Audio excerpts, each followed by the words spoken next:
Muy buenos días, mis queridos amigos de YouTube y otros docentes, personitas que vengan a ver este tema sobre con los instrumentos de evaluación. Presentado por quien les habla, su amiga youtuber en nuestro canal, Anaís Daneri Arias Chalco. Este tema es algo muy importante, lo han estado pidiendo mucho últimamente porque nos quiere dar a conocer qué es lo que nosotros podemos evaluar y mediante qué instrumentos. No sabemos que hay diversos instrumentos, pero mediante cuáles vamos a ver el día de hoy. Sabemos que primero vamos a comenzar con nuestra tabla de contenidos. Tenemos la división de 4 partes que hemos hecho nuestro concepto para el día de hoy. Vamos a identificar nuestra introducción primero a lo que es el tema de los instrumentos de evaluación. De ahí vamos a ir a un concepto algo más específico, no más detallado, y finalmente vamos a ver nuestros instrumentos de evaluación que son los más usados, ¿no? Finalmente una pequeña conclusión que se dará sobre este tema, si son buenos o son malos, una sugerencia para todos ustedes que nos ven. Pues bueno, vamos a comenzar. Los instrumentos de evaluación son formatos de registro de información que poseen características propias, es decir, que sirven para recoger información que se requiere en función de las características del aprendizaje que se pretende evaluar y a la vez las mismas condiciones en que habrá de aplicarse. Sabemos que los instrumentos de evaluación tienen un contenido general, tanto como conceptos e instrumentos de evaluación. Podemos evidenciar en ellos las competencias, capacidades, desempeños que queremos evaluar de nuestros estudiantes u otros ítems. Pero, ¿qué es un instrumento de evaluación en sí? Y ahí hacemos la pregunta, ¿no? Sabemos que los instrumentos de evaluación son una herramienta destinada a documentar el desempeño de una persona. ¿Pero cómo? Esto funciona de la siguiente manera, es decir, verifica los resultados obtenidos, los logros, y permite evaluar los productos elaborados. Sabemos que de acuerdo con una norma o parámetro previamente definido en la que se establecen los mecanismos y criterios que permiten determinar si una persona es competente o no, considerando las habilidades, destrezas, conocimientos, actitudes y valores puestas en juego en el ejercicio de una acción en un contexto determinado. Es decir, nosotros podemos usar ese instrumento de evaluación en nuestras clases. Sí lo podemos usar. Ahora, pero depende de ti cuál instrumento de evaluación es el que tú usarás para evaluar esas competencias, esas capacidades, desempeños de tus estudiantes. Muy bien, ahora les voy a presentar algunos instrumentos de evaluación que son los que yo considero que son más importantes y son los que más sobresalen, son los que más se conocen, ¿no? También los uso yo mucho eso. Por ejemplo, uno de los instrumentos de evaluación más usados por mí es la lista de cotejo, la rúbrica de evaluación, la ficha de observación, el portafolio de evidencias y el registro anecdótico. Son 5 instrumentos que en mi caso los uso más porque son más fáciles de poder evaluar al estudiante y poder observar sus evidencias, poder determinar si es que mi estudiante llegó a completar esas capacidades, habilidades y destrezas que nos pide el INEDU al momento de evaluar. Primero, pues hablaremos de la lista de cotejo. La lista de cotejo, ¿qué es? Es un listado de aspectos a evaluar, tanto como contenidos, capacidades, habilidades, conductas, pero al lado de las cuales se puede colocar un puntaje, una nota o un concepto. La característica de la lista de cotejo es que puedes evaluar tanto cualitativamente o cuantitativamente, dependiendo del enfoque al que le quieras asignar. Posee un amplio rango de aplicaciones y puede ser fácilmente adaptado a cualquier situación. Actúa como un mecanismo de revisión durante el proceso de enseñanza-aprendizaje. Y su clasificación es que es analítica, porque está considerada como un instrumento de verificación. En mi caso, yo considero que la lista de cotejo es muy importante, sí, porque nos ayuda a a poder aplicarlo en diferentes aspectos, ¿no? En diferentes situaciones. Y no solamente para dar una escala numerativa, también podemos dar una escala de nominal en letras, ¿no? Lo que es más importante hoy en día. O tal vez realizar algún comentario a nuestros estudiantes. Aquí tenemos un claro ejemplo de la lista de cotejo, lo que tiene que incluir todo. ¿Qué es lo que debe incluir nuestra lista de cotejo? Ojo, debe tener el nombre del evaluado, es decir, nuestra lista de estudiantes, la fecha de la aplicación, que es lo más importante, cuándo se aplicó esto, nombre del evaluador, quién es el docente o la persona encargada de este instrumento de evaluación, el título del área, las dos columnas de sí o no, si es que vas a hacerlo en una escala nominal, y si es que vas a hacerlo en una escala numérica, puedes ponerle pues algún valor a los números, ¿no?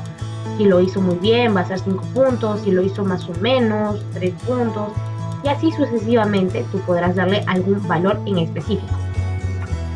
Una sección para observaciones o comentarios. También es algo importante que podemos hacerlo con la lista de cotejo. En esta lista de cotejo no tiene muchas limitaciones. Tú puedes colocar la información necesaria y pertinente que tú creas conveniente. Y finalmente tendremos la escala de nota final, ¿no? El resultado, el total de toda la suma de estos números, de estos valores, todo ello. Ya hemos hablado de la lista de cotejo, ahora veremos lo que es la rúbrica de evaluación. La rúbrica de evaluación es un instrumento de medición en el que se establecen criterios y estándares por niveles. ¿Mediante qué? Mediante la disposición de las escalas. ¿Y pero para qué sirve?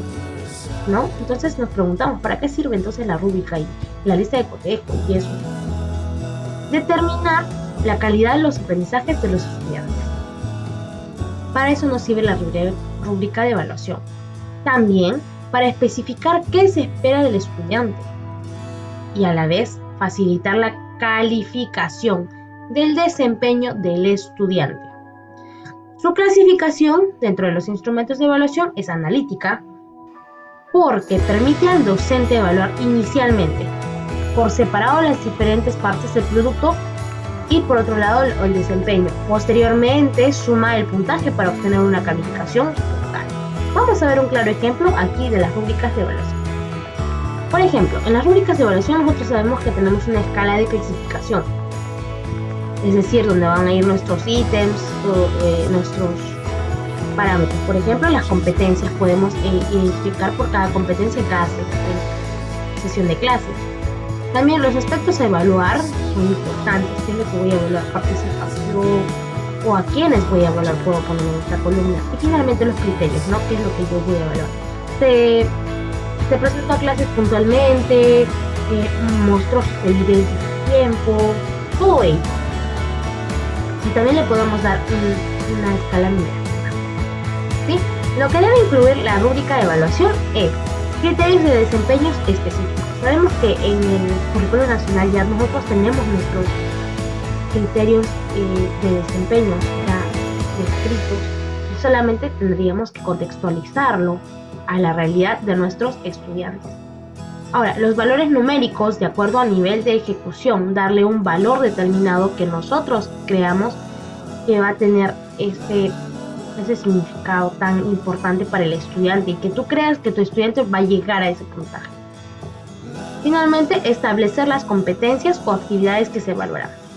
Sabemos que tenemos algo de 29 competencias y 2 que son del área de religión.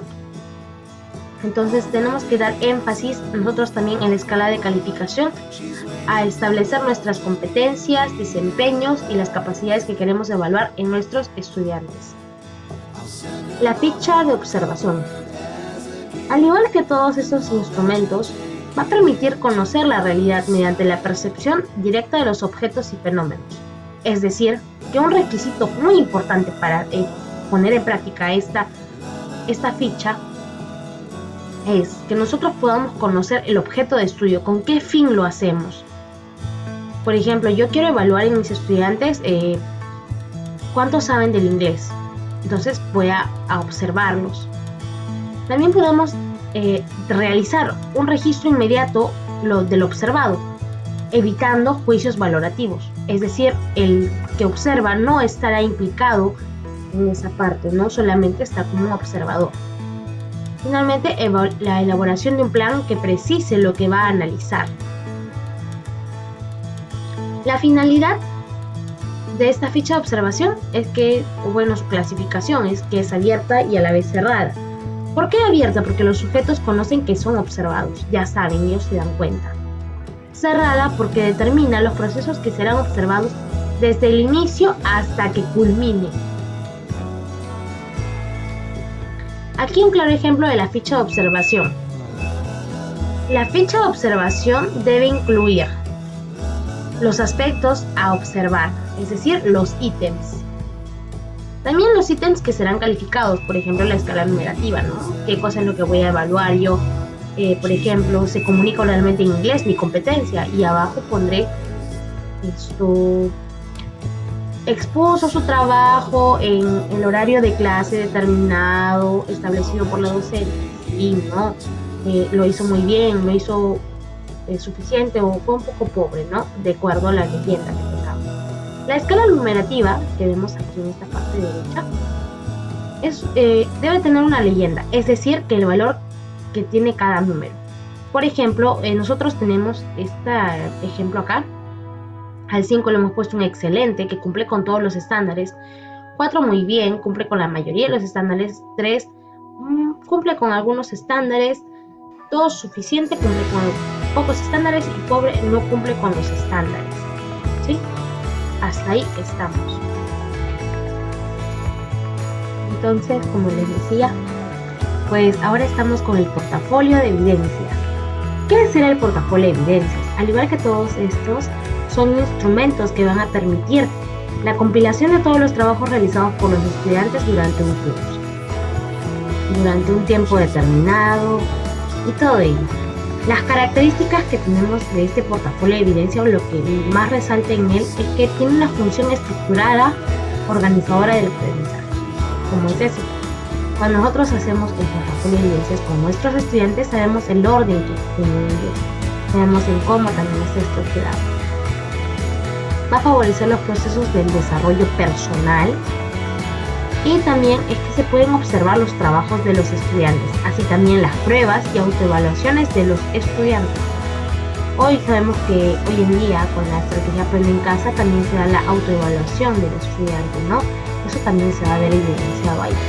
La finalidad de este es del apoyo, porque va a permitir al estudiante desarrollar la capacidad de evaluar su propio trabajo, reflexionando sobre él, mejorando su producto.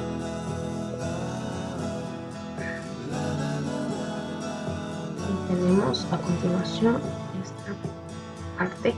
Ok, el portafolio de evidencias, nuestro ejemplo, ¿qué es lo que debe incluir, no? Debe incluir todos los trabajos realizados en clases y las fichas de autoevaluación y o comentarios realizados por los docentes de manera oportuna.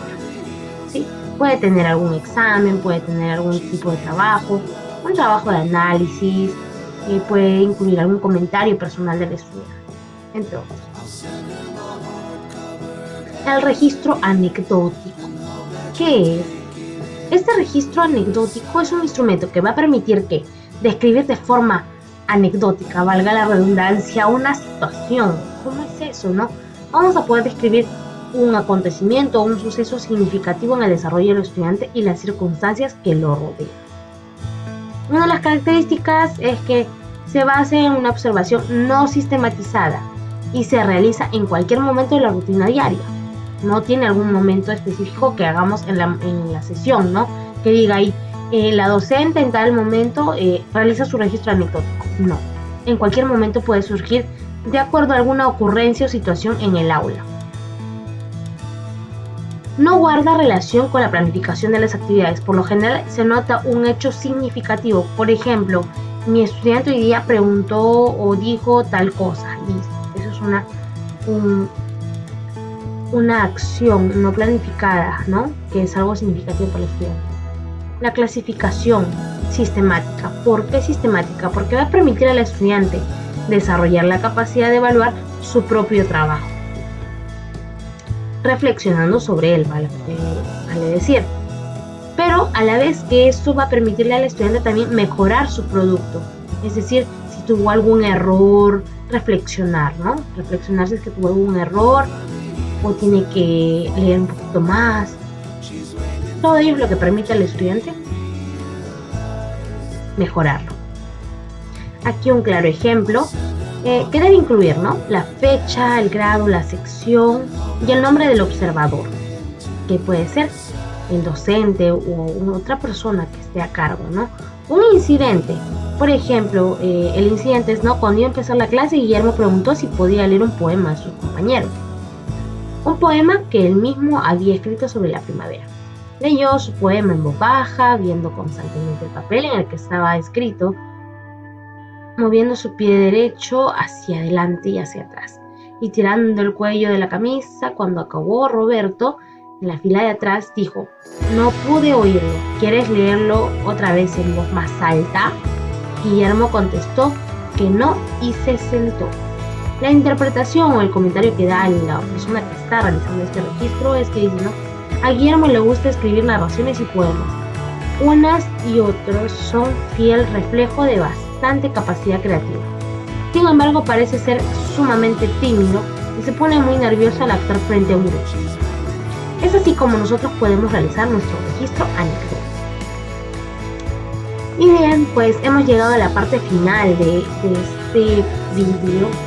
Y pues agradecerles a todos los que están viendo este video y que espero que les haya servido de mucha ayuda. Pero sin antes decirles esta pequeña conclusión o esta pequeña frase que hemos llegado al final de todo esto, ¿no? Es que según Neus St. Martin en el 2007 nos dice que la evaluación no solo se mide los resultados. Por ejemplo, en los instrumentos de evaluación no solamente vamos a medir los resultados, sino que también vamos a condicionar qué se enseña y cómo. Es decir, nosotros la organización que le vamos a dar a estos diferentes instrumentos de evaluación, cómo lo vamos a evaluar y lo que queremos enseñar. Y muy específicamente, qué es lo que queremos que nuestros estudiantes aprendan y cómo lo van a hacer. Todo ello está evidenciado en estos instrumentos, por lo cual yo he llegado a la conclusión de que estos instrumentos son de gran ayuda en todo momento de nuestra vida diaria, en nuestras sesiones, y se pueden aplicar en diferentes aspectos. Ya depende de nosotros el valor que le demos a cada uno de ellos, ¿no? Pero son muy importantes.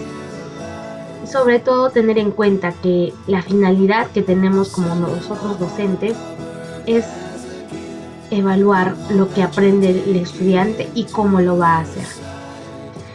Que tengan un lindo día, una linda tarde, una linda noche. Y pues saludos a todos los que están viendo este video. Bye bye. Con ustedes se despidió Anaís Daneri Arias Chalco.